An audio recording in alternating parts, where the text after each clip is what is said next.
Hi all, thanks for tuning in. I'm going to get my PowerPoint pulled up for our water and electrolytes unit.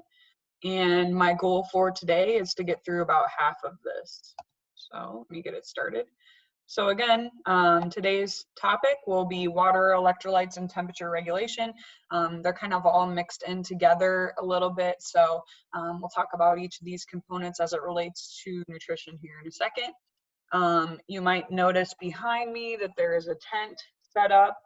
This is my home office, and my little guy, who's 2.5, likes to play in the tent when we play hide and seek, and so that is now a staple within my home office. So if you're wondering why there's a tent in the background, now you know.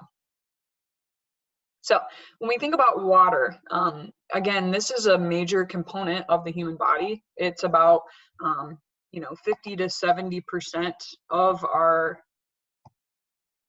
body is made up of water. So like a lot, right? This is pretty highly dependent on body composition. Again, 50 to 70% is a pretty wide range. So when we think about this as it relates to where you fall within this range has a lot to do with body comp. Okay, so the more lean muscle I have, the greater my water content, because lean muscle tends to pull water in. It likes to store water inside of the muscle itself. Whereas if I have a large amount of adipose or fat tissue, that doesn't store as much water. So it's only about 20% water within adipose tissue. So again, somebody who has a large amount of muscle mass or has a low body composition, they'll see a larger percentage of water volume in comparison to somebody who has more fat mass. They'll see less water volume. So what are the functions of water? Again, you'll probably need to pause this slide and be able to go back a few times so that you can get all your notes down for this. In no particular order, here I'll go through the functions. So function number 1 is it serves as a solvent. So water serves as a solvent, which is basically means it's like a medium for things to processes to occur. Okay, so it serves as a solvent is number 1. Number 2, temperature regulation. And again, we'll talk a lot about temperature regulation in this particular unit, but water or fluid serves as an excellent medium for us to carry heat, which is why, if any of you get like red flushed faces when you work out or when you're hot, it's because you're bringing blood to the skin surface. Again, blood is primarily made of fluids, so it's an easy way for us to carry heat. So again, if your face gets flushed like when you exercise, it's because I'm trying to get heat to the skin surface so that I can get rid of it. Okay. Also, when we think about temperature regulation, it works the other way too. So again, if it's super cold out, what's the first thing that gets cold on your body? Well, it's probably like your nose, your ears, your fingers, right? And so basically what happens is we're not sending blood to those particular areas because we want to retain that heat within our core or within, the central portion, the thoracic portion of our bodies, so that we can maintain that heat more efficiently. Okay, so temperature regulation is number 2. Number 3, maintenance of acid-base balance. Okay, so again, fluid will serve as a great way for us to control this thing known as acid-base balance. So how many basic molecules, how many acidic molecules that I have within the blood is related to, how much blood I have, right? So again, it serves as kind of a location for us to allow the maintenance of acid-base balance. Number 4, it serves as a medium for transportation. So again, water is the primary constituent within blood, as we mentioned. So that's going to allow us to carry all sorts of different things: oxygen, nutrients, waste products, also immune function. We think about the lymphatic system has a lot of water, so we're able to, carry things within that system as well. So it serves as a way for us to transport. So it's a medium for transportation. It's number 4. Okay. Number 5 allows us to help remove waste products. And this looks like a lot of different things, right? So again, when I breathe out, when I exhale, if you've ever, breathe out on a window and it creates some condensation on that window, again, I was getting rid of some water while I was breathing out CO2 as well. So it allows us to get rid of that waste product CO2 when I breathe out. Okay. Also, sweat is another way that I'm able to get rid of some waste products, and we'll talk about the components of sweat in this particular unit, but sweat has to have some fluid in order for it to get rid of some of those other items that we're going to excrete. So, you know, we'll lose some fluid that way. And then also the urinary system. So when I produce urine, again, it has to have some fluid as kind of that backbone in order for us to get rid of those waste products out of the body that way. Okay, so it serves as a way for us to help remove waste. Okay, so that was number 5. Number 6, lubricant for joints. So again, something kind of interesting that we don't really talk a lot about in nutrition class is the composition of each of our joints. And so each of our joints has some synovial fluid, which allows us to, it's got like some sugars and some other things in there. So it's going to help to keep the joint healthy. So it's going to provide nutrients for the joint. It's also going to allow us to have some shock absorption as well. So within those particular joints, the 2 major functions are provide nutrients for the joint itself, and then also, you know, like we mentioned, provide some shock absorption from any type of impact that we might go, you know, within. So again, lubricant for joint is number 6. Number 7 is kind of a hodgepodge of things, really 3 different things. Function of water is that it helps us to produce bile. So again, bile is a component that's used to help break down fats. So water serves as the backbone for bile. Okay, another function, again, these are like 3 things that are like just thrown in one category, I guess. So we've got bile, we also have saliva. So the saliva that you produce in your mouth, as you already know, is going to help us with the breakdown of carbohydrates. And again, it helps us to taste the food that we're consuming. So we see bile and saliva. And then the last one is amniotic fluid. And amniotic fluid is like the fluid that is around the fetus. And again, this fluid is going to act as a shock absorber for the baby. So baby's kind of floating around in this fluid. And so when you, for example, go running or whatever, while baby is in utero, that's going to protect the baby and allow that baby to kind of just be sustained within that fluid while they're developing. So it acts as a shock absorber around growing fetus. So again, real quickly, I'll run through those 7 again. Number 1, it serves as a solvent. Number 2, temperature regulation. 3, maintenance of acid-base balance. 4, provide a medium for transportation. 5, help remove waste products. 6, lubricant for joints. And 7, bile, saliva, amniotic fluid. So again, those are your 7 major functions of water within the body. Where is this water kept? So when we think about, you know, water storage within the body or our total, you know, body water volume, okay, there's really 3 different like sections within the body where we'll find this. Number 1 is intracellular fluid. So intra means inside or within, so it's inside of cells. Okay, so the water inside of cells is about 40% of our body weight, or 25 liters-ish. Okay. Extracellular fluid, so again, extra means outside of, so it's outside of the cells. And 2 different locations that we find fluid in these places. Number 1 is interstitial fluid. So this is like fluid that's like just surrounding cells, basically, is the best way for me to describe that. So it's not inside the cells, it's like the medium that's allowing those cells to kind of float around, basically, think of it that way. And then lastly, extracellular fluid, we get some from plasma volume. And plasma volume is that fluid portion of your blood. So again, plasma volume and interstitial fluid together create what's known as extracellular fluid. And this extracellular fluid, again, lies outside of the cells, okay? And then intracellular fluid makes up a greater component of the fluid within the body, and that's going to be the fluid inside of each type of cell. So again, you know, we think about how much fluid that we have in any of these locations. This can vary based on several different factors. Number one is body composition, as we already kind of talked about. So, you know, the more muscle mass I have, the more water I have. Okay, so as I increase the amount of body fat that I have, I'm also going to decrease the amount of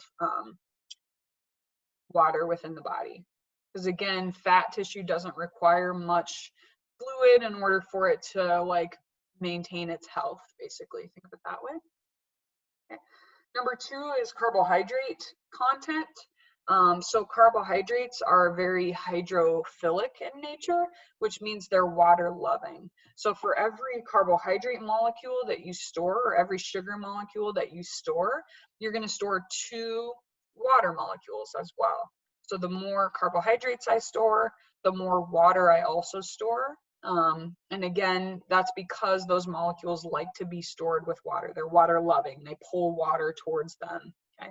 A couple things to note with this. Number one, ladies. So before you get your period, for example, a lot of people experience like bloating and things like that in their like lower abdomen. And basically what's going on with that is as you build up like the lining of the uterus inside, there's also carbohydrates that are stored in that lining. And why we're putting carbohydrates in that lining is it's because it creates kind of this welcoming environment if you were to get pregnant, so that the egg then has fuel like right away, basically. And so that can cause that bloating feeling because I'm storing a bunch of water with those carbohydrates that I stored there. So again, that can create that kind of bloating feeling before we get our menstrual cycle because of that hydrophilic relationship with carbohydrates and you know how it pulls that water with it. So that's kind of cool. Another thing to think about, you know, if I were to switch to a low carb diet, for example, I'm going to lose some weight really rapidly up front. And the reason for that is I'm going to burn through all my carbohydrate stores. And as I burn through those, I'm able to get rid of fluid as well. So again, yes, I'm burning those carbohydrates, but I'm also releasing, you know, 2 molecules of water per carbohydrate molecule that I've utilized. So again, that can lead to some rapid weight loss simply because I'm losing that water weight, as we sometimes say. So carbohydrate content is important. And then lastly is electrolyte concentration. Okay, so electrolytes, and we'll talk about those in this particular unit. You know, sodium and potassium in particular are very likely to pull fluid with them. So sodium again is also hydrophilic in nature. It wants to be with water. So, you know, if I have a lot of salt or I have a lot of sodium, I also am going to have water come with it. So where and how much electrolytes that I have is going to play a role in where and how much fluid I have stored within the body as well. So again, let me run through those again. Body composition, carbohydrate content, and electrolyte concentration are those 3 factors. Okay. So when we think about water movement, okay, so water movement is generally based on the movement of ions or electrolytes. Okay, so what is an electrolyte? So I'm going to give you the definition here. So an electrolyte is a molecule that provides charge, and in this case, they can conduct an electrical current. And again, these electrical currents within the body are going to help us to cause action within the nervous system and within the muscles as well. So for example, sodium, potassium, calcium, those are all molecules that help the nervous system and the muscular tissue to be excitable in nature. So basically that just means that we have to monitor where these molecules are located. And by doing so, I'm able to create a tissue that's excitable in nature. Okay, so again, electrolytes are going to help generate electrical currents. And again, each of these molecules provides us with some type of charge. Okay, so again, some examples: sodium, potassium, chloride, phosphorus, magnesium, calcium. Okay, so by controlling the movements of these ions in and out of the cell, we also are going to control water, because water will be pulled. In particular, it's very strong. It's pulling with sodium, but also with potassium as well. Okay. So let's take a look at some of these electrolytes. So sodium will be the first that we look at. The symbol for sodium, or the abbreviation, is Na. It's actually Na plus. That tells us that it's a positively charged molecule. And let's look at how much we need per day in comparison to what we're actually taking. So your average intake, oh, I'm sorry. So I have one statistic here. So as of 2010, that's when the statistic was out, the average American is consuming 3950 milligrams of sodium per day. Okay, how much do I need? I only need 1500. So again, we're way over consuming salt in our country. Okay, the upper limit for us is 2300. So again, we're over 1000. We're like 1500 milligrams over this guideline. Okay. Daily value is 2400 milligrams. Let's see what else. Yeah. So again, why are we over consuming this particular electrolyte, or this particular, nutrient? Anything processed is going to have sodium in it. So again, if you are consuming anything from fast food restaurants, for example, but also, canned foods, or anything that's chemically processed, even like those frozen types of meals and things like that, a lot of them are using salt as a preservative within those. So again, we see a high amount of sodium in many of the products that we regularly consume. Okay? Again, when we think about food sources, these are distributed widely in nature, but in small amounts in natural food. Again, we tend to add salt to a lot of things. So 1 teaspoon contains 200 or 2000 milligrams of sodium. So again, processed foods are going to contain a lot of sodium. So how do we consume less of this? So we can drain and rinse vegetables. We can use different other spices instead of salts. So try like, garlic or Italian seasoning, something like that, or just pepper, something like that when we think about seasoning, as opposed to using salt to kind of help to minimize our salt intake. Again, a high salt intake can put us at risk for hypertension or high blood pressure, which is probably the major threat associated with consuming high amounts of sodium.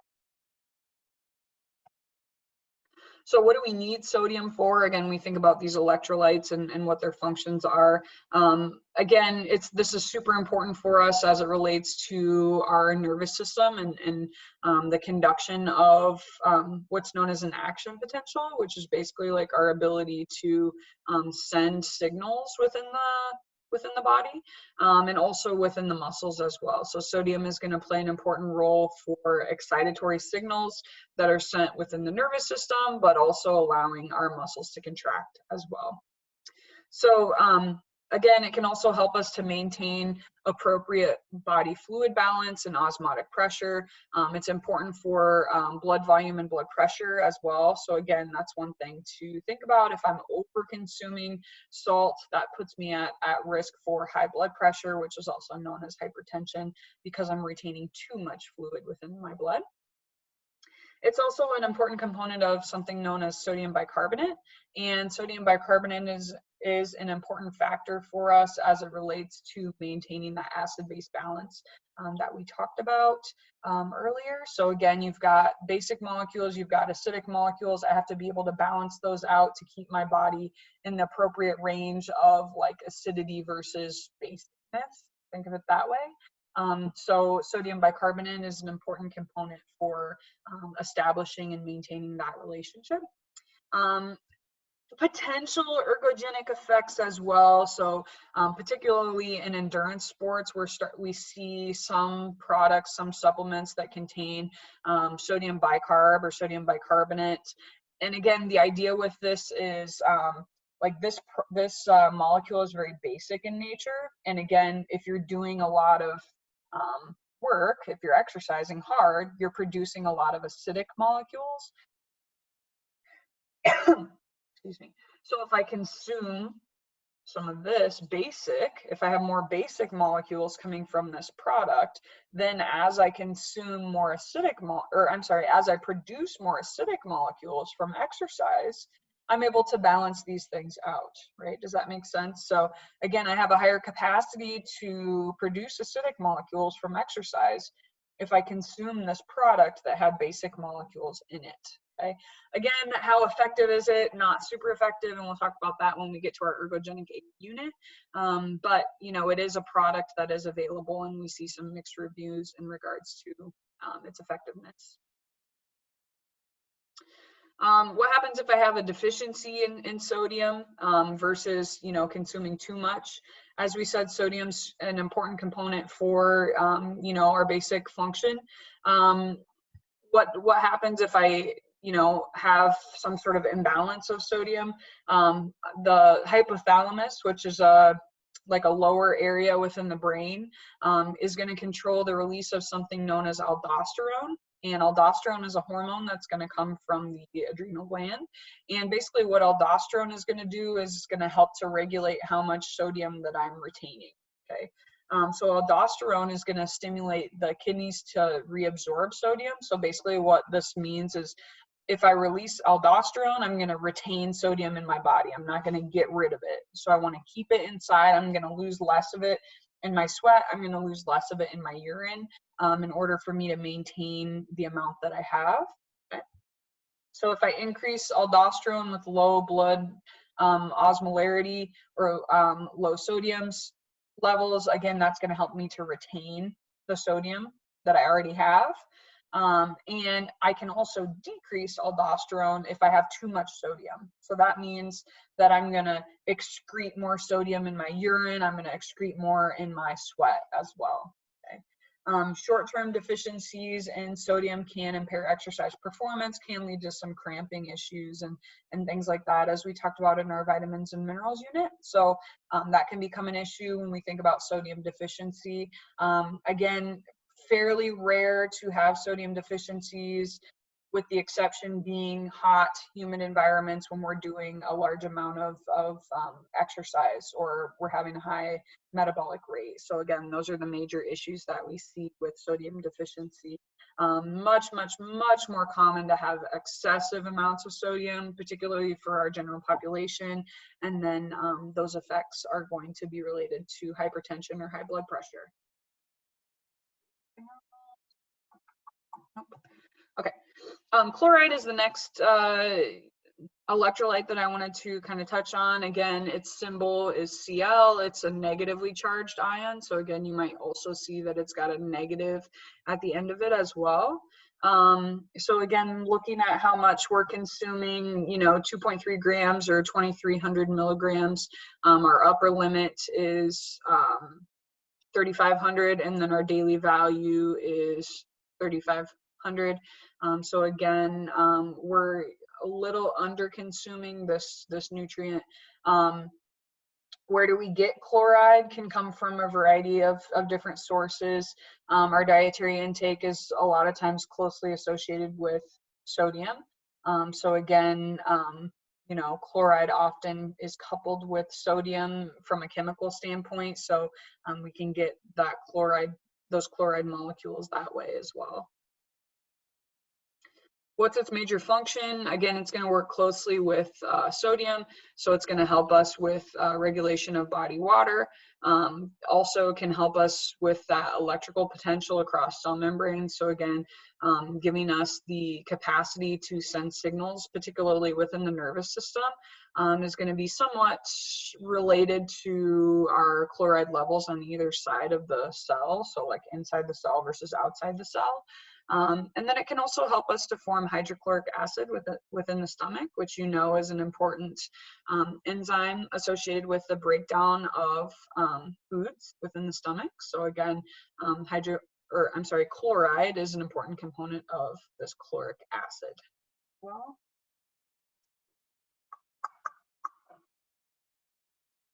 okay. So deficiency in chloride, fairly rare. Again, losses during exercise-induced sweating parallel those with sodium. So again, those molecules often move together. If I have an excessive amount of chloride, again, this could be related to an excessive intake of sodium, and this may increase blood pressure. It can help with the buildup of fluid in people with specific conditions such as congestive heart failure, kidney disease, cirrhosis, things like that. I do know that this is an important nutrient when we think about like development in babies and in infants. I live kind of like out in the country and we have well water out here. And I know with my son, he was on formula. And every time we would go to the doctor, they would ask, has your well been tested for chloride? They wanted to make sure he was getting enough chloride from the water in order for him to, you know, meet his basic needs, because he wasn't getting that from breast milk. He was on formula. So I know that that is an important component that they look for in development for babies. But again, you know, deficiency is fairly rare. I would say that's probably a unique situation. So, you know, being on well water, the water doesn't necessarily have chloride, or it can not, depending on the scenario. So that's one thing, but otherwise deficiency is pretty rare when we think about chloride. Potassium, its symbol is K. It's a positively charged ion, so it would have a plus by it as well. 4,700 milligrams for our AI. The upper limit, there's no upper limit, so that tells us that there's not really much risk for overconsumption of this daily value. 3,500 milligrams or 3.5 grams. Note this is less than our average intake. So again, we're kind of over consuming this, but there doesn't appear to be any major negative issues associated with over consuming potassium. Where are we getting it from? Food sources are our most important place that we could get them. Again, abundant in fruits, vegetables, meat, and milk. So again, consuming a balanced, diverse, you know, type of nutrients is beneficial for us as it relates to getting enough potassium. Again, what's its function? It's going to work with sodium and chloride in terms of maintaining body fluids. Also important for generation of electrical impulses. So again, it's important within the nervous system. We have to maintain appropriate levels of potassium and sodium inside and outside of the cell, and that allows the cells to be excitable in nature, which allows us to send signals and communicate and be coordinated within the body. So again, potassium is an important component of that. Also plays a role in energy production as well. When we think about potassium location, or where potassium is actually located, that's an important component as well. Okay. Again, when we think about issues associated with, sorry, I'm just looking at my notes here. Issues associated with too much or too little potassium, okay? So again, as we said, deficiency and excess amounts are pretty rare, so this isn't one that we worry too much about when we think about, you know, over-consuming or under-consuming. But like sodium, potassium balance is regulated by aldosterone, but in a reverse way, okay? So again, if aldosterone levels are high, that's going to allow us to, you know, get rid of sodium versus get rid of potassium versus if we decrease aldosterone in the scenario when we have low potassium levels. Okay. What are the potential, you know, effects of too much or too little? This is too little, so hypo means low. So this particular condition means I have low potassium levels. I could have muscle weakness. So again, contraction of muscles are maybe not as coordinated. Could have irregular heartbeat, and then also death could result because of its role as it relates to muscle contraction within the heart tissue. So that's one thing to be aware of. Too much. So hyper means above. So we've got too much potassium within our system in this particular scenario. Could lead to cardiac arrhythmia. So some like issues with heart contractions, think of it that way, and then also death. But again, we've got to be like really far off the spectrum in order for either of these scenarios to happen. Pretty rare in order for us to you know, get too far out of our normal range for potassium.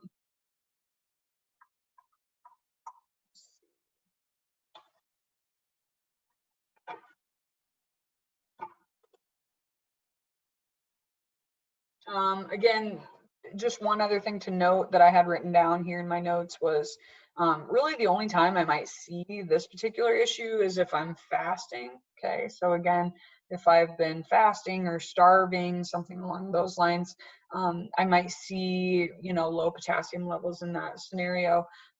If I took something to, you know, be, you know, have a laxative, or I was super sick and so I was having a lot of diarrhea, sometimes that can cause low potassium levels, but again, not something that we would see in just the average everyday person. Too much or excess amounts of potassium, we only really see this when we look at taking some sort of supplement. So again, if we had some sort of overconsumption as it related to consuming a supplement, that we might see it in that scenario as well. Okay. Again, you know, we've mentioned kind of some of the functions as it was associated with body fluids, and so I wanted to talk about one of the functions of water was body temperature regulation. And water temperature changes slowly because it has a great ability to hold heat. So again, we said that fluid was an excellent medium for us to store or conserve heat or carry heat. Okay, because water requires much energy to change states, it's ideal as a medium for moving heat. So again, we think about heat conservation. So again, in a cold environment, if we think about blood as our primary location for fluid or water within the body, or one of those locations, I can keep that blood close to my core, and that's going to allow me to maintain the health of my vital organs within my core area. And I will do that at the sacrifice of like my fingers, for example, my nose, my ears, my toes, things like that. My body's willing to give those things up in order to keep my vital organs safe. Okay, so heat conservation would have to do with keeping that heat or keeping that blood at our core, so that we can maintain our core temperature and maintain the temperature of those organs at the expense of getting rid of fingers or ears or nose, something like that. Okay. Heat dissipation, again, we kind of already mentioned this, but if anybody gets super flushed in the face when they're exercising, or if it's hot out, that's because I'm sending blood to my skin surface, and I can actually see the blood vessels kind of underneath my skin, which is why your face gets nice and rosy or red, because you can see those capillaries underneath the skin surface. And again, I'm bringing heat or bringing blood to that surface so that I can get rid of that heat out of the skin. So again, when we think about heat and temperature regulation, it's really important for us to understand the relationship between something known as our core and our shell. Okay, so when we think about temperature regulation, these are two different components within the body, and their hierarchy of importance is substantially different, right? So the shell is kind of like the outer layer of our body. As you can see, it's kind of like this bluish in this image. And our core is the innermost portion, and that's shown here in pink. Okay, so it's very important for us to maintain the temperature of our core. Okay, so again, we want to maintain that temperature at 37 degrees C, which you see in both of these pictures. Okay, now we can manipulate the size of our core depending on what the scenario is. Okay, so we just talked about heat and how in a hot environment I want to get blood to my skin surface so I can dissipate heat.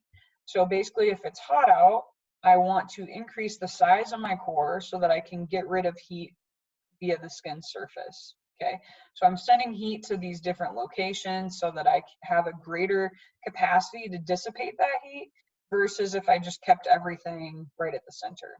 Okay, during a cold environment, I want to constrict my blood flow to just this kind of core area, or this, this middle section of this individual. And that is good because that's going to allow us to maintain heat. So we're going to be able to keep the heat. But number two, it's going to allow us to maintain the vitality of these internal organs, which is also good. Now notice that the shell can be extremely variant in temperature as well. So notice over here, your fingers got freaking cold. Your fingers are at 28 degrees, right? And your shin is at 31 degrees or whatever, right? My skin surface over here might be something like 36 or 35, something along those lines. So again, we can have a pretty variant range of temperatures within the shell. So, somewhere between 28 and 36 degrees, that's a big diverse window. We think about shell temperature as opposed to core stays pretty much stable regardless of what the conditions are. So we want to maintain core within a small range. Shell can be whatever, and shell serves as our middle ground for either conserving the heat or getting rid of the heat, depending on what situation we're actually in. So this I love. This is very cool, I think. So we think about body temperature regulation. Again, we can get rid of heat in 4 different ways. And we're going to talk about each of these mechanisms here coming up. But we've got conduction, convection, radiation, and evaporation. Okay, so conduction, convection, radiation, evaporation. So those are the ways we can get rid of heat. Okay. Well, how did we get heat in the first place, and why do we need to get rid of it? Maybe is the first question. Well, it turns out that when we do any type of work, right, when we're breaking down energy, we're not super efficient at doing this. We're not super efficient at getting ATP directly out of food. We only get about 40%. Okay, so if I ate a sandwich, for example, about 40% of that energy is going to be used as useful energy in the form of ATP, and 60% of it will be lost as heat. Okay, so again, we're producing a large amount of heat all the time, and that makes sense. So think about it like right now you're sitting and your body temperature is 90 whatever degrees, right? And you're sitting in your house, most likely, and inside your house, maybe it's 70 degrees, right? So again, imagine that there's this 25, 28 degree temperature range between the ambient air, so what the temperature is around you, and your body's temperature. And that's comfortable, right? It's comfortable to sit in a room that's 70 degrees. And the reason for that is because we're constantly producing heat, and so therefore we're constantly getting rid of the heat. So that's what allows us to create this temperature gradient that's super comfortable for us, right? So 70 degrees, super comfortable. That's 25, 28 degrees different than what our body temperature actually is. So again, we have to be constantly getting rid of heat because we're producing quite a darn bit, okay? So let's take a look at what each of these mechanisms is. Okay, so let's start with conduction. So we said conduction was our number 1. And conduction is the loss of heat through direct contact. Okay, so imagine that I go to a football game this fall and it's a little chilly that day. right? So, you know, let's say it's 55 degrees, 50 degrees out, okay? Now, when I go to sit on the bleacher, that cold bleacher is 55 degrees, okay? My butt is 90 whatever degrees, whatever my shell temperature is. So as I sit down, it feels super cold, right? But let's say I sit there for the first half and I get up to go to the bathroom or whatever, and I come back and my seat's still warm, right? Well, the reason my seat's still warm is because I reached an equilibrium between direct contact of my butt on the bleacher, right? And that's what conduction is. So conduction is I had a direct connection between my butt and the bleacher, and that allowed me to reach an equilibrium from temperature. My butt got colder, the bleacher got warmer until they were equal in temperature. Okay, so that's one way, is direct contact with something else. Okay, so that is conduction. So conduction was number one. Number two is convection. Some of you, I would think, have heard of something known as a convection oven. And if you are unfamiliar with what a convection oven is, it's basically like it's got like a fan in it, and the fan is supposed to move the heat more evenly across the food surface, so it allows the food to cook more evenly, basically. So again, we use a convection oven pretty commonly, like when we bake things. So if I were to you know, bake like banana bread or something like that, I would want to use a convection oven if I had it, because it's supposed to cook that bread more evenly. Okay. And again, the deal with convection is it's going to transfer heat via movement across the skin surface. Okay, so again, imagine I'm going to go outside today and it's like 48 degrees, it's sunny, nice, not super windy. That'll be comfortable. I'll be able to run. I'll probably run in a you know, like a t-shirt and some capris or something. That'll be fine. I'll be comfortable in that particular outfit. Now, imagine it was 20-mile-per-hour winds out there. It was super freaking windy, but the same temperature and the sun was out. Well, I might need to wear another sweatshirt as well. Okay, and that's because I'm going to lose more heat as the wind crosses my skin surface. So again, the two mediums through which we see heat loss when we think about convection is air movement and also water movement as well. So again, now I want you to imagine an ice bath. If you've taken an ice bath before, if you have like the jets on in the ice bath, it freaking sucks worse than if you don't have the jets on. And the reason for that is the water is swirling if I have the jets on in the ice bath, and that allows the water to continue to move around whatever body part I have in there. Let's say I had like just my lower leg in the bath, okay? So if I have that water swirling around, it's getting more heat because of convection, in comparison to if I just put my feet in and just stay still and the water stays still. Okay, so again, convection has to do with heat loss via movement. Okay, so whether it be wind or the movement or the current of water, that's going to allow me to lose quite a bit of heat that way as well. The next factor we said was radiation, and radiation, we're going to dissipate or get rid of heat via something known as electromagnetic rays. So each of us has electromagnetic rays shooting out off of our skin surface in every which direction. So those electromagnetic rays are going to hit the ceiling, the walls, the ground, whatever's around us without us actually physically touching those things. Okay. So again, imagine in our classroom, bring me back to Loras College, please. And imagine that each of you, so there's like 25 of you or 26 of you, I think. Imagine each of you brought all your roommates. Okay, so again, imagine the room is 72 degrees or whatever, and each of you come in and you bring all your roommates with you. So now maybe we have 60 people in that room. Okay. So we all hang out, whatever, we do class for the hour, we had 60 people in that room. All of you go to leave the classroom, and what happened to the temperature within the room? It increased. It could be close to 80 degrees in that room now, because of the radiation coming off of each of us and hitting the walls, the ceiling, the ground, etc. Again, did you physically touch the wall or the ceiling? No.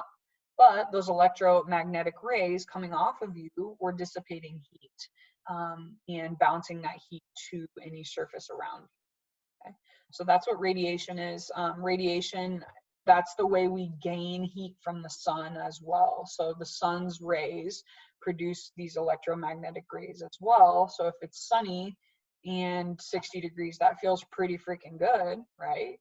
But if it's cloudy and 60 degrees, that feels colder. Okay? And the reason for that has to do with those, the ability for us to gain heat from those electromagnetic rays. Okay? The last factor and the most important factor when we think about its role with fluid is evaporation. And evaporation has to do with sweat, right? But the tricky thing when we think about sweat and getting rid of heat with sweat is that I'm going to put those sweat molecules out onto my skin surface, wherever that is. And in order for them to actually dissipate heat, they have to be accepted into the ambient air. So basically what that means is those water molecules that are located on my skin surface have to be accepted into a gaseous form around me in order for heat dissipation to actually occur, okay? So if I had those water molecules on my skin surface and I wipe them off, or I have a cotton t-shirt on and I let them absorb into my cotton t-shirt, okay? Or, you know, they got soaked into my hair, I had a hat on or whatever. If those water molecules are not transmitted into a gaseous form, then no heat dissipation has occurred, okay? So again, you know, some of our sweat is lost as just wasted fluid and we didn't really get anything out of it. In order for heat dissipation to occur, we need to have those water molecules accepted into the air in order for that to work. Okay. So when we think about how this relates to our overall heat balance, okay, so H here stands for heat balance. So we need to understand the ways in which we can gain heat and the ways in which we can get rid of heat, okay? So in the previous slide, we talked about 4 mechanisms for heat dissipation, or ways in which we could get rid of heat, but we should also consider how we can gain heat as well, okay?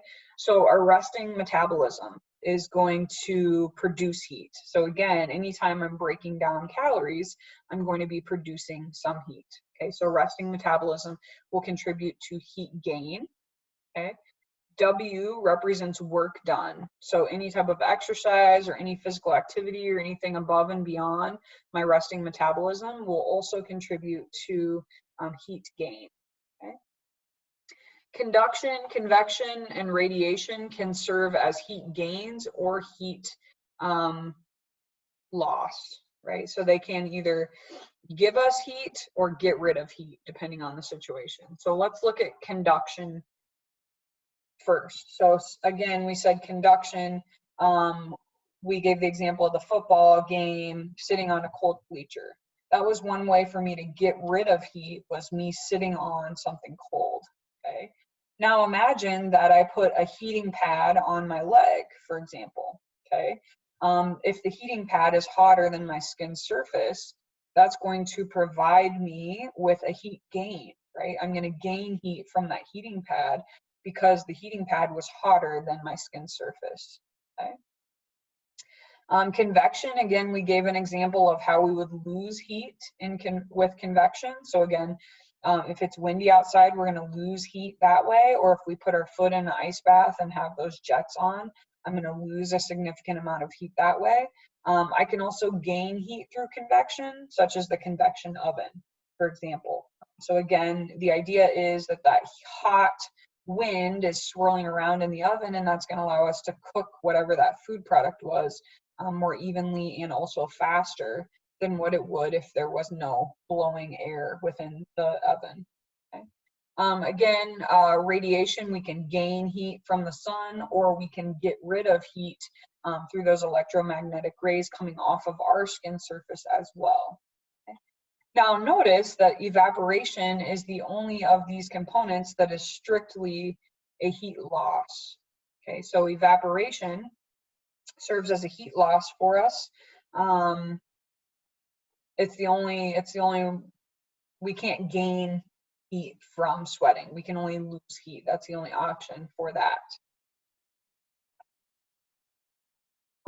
When we think about temperature regulation, again, think about the role of the hypothalamus. Again, this is a component of the lower brain, and it's going to serve as a thermostat for us. And again, its job is to help us to maintain a steady body temperature, basically. Think of it that way. So it's receiving information from a variety of sources. We're going to get input in a couple locations. So we're going to have some input coming in from receptors in the skin. Okay, so receptors within the skin surface will allow us to detect changes in temperature around us. Okay, and then also we're going to have receptors located in the blood vessels as well.